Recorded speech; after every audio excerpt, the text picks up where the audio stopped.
The aftermath of the 2023 floods. While slowly picking up the pieces, Barre resident and artist Deirdre Michelle had an idea, a hope of healing her community. Giving time and money is harder, but giving art I can do.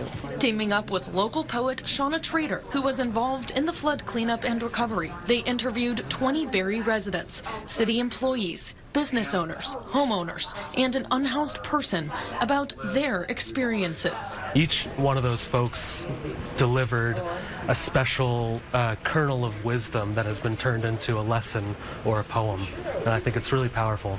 Each person painted, and each story turned into a poem.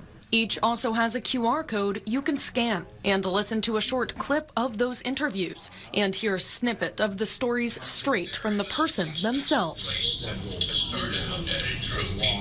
One of those subjects, a familiar face in Barre, former mayor and representative Peter Anthony. I spent 6 years serving the city as a rep, and now I'm so proud I actually have another contribution.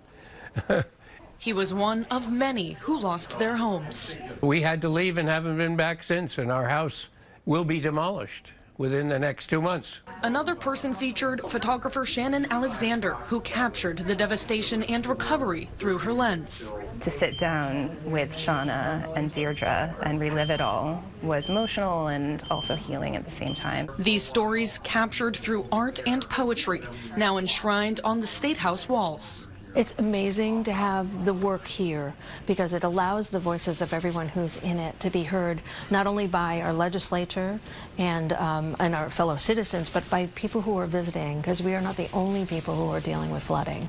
There will be an artist reception here Friday from 4 to 7 with an official presentation at 6.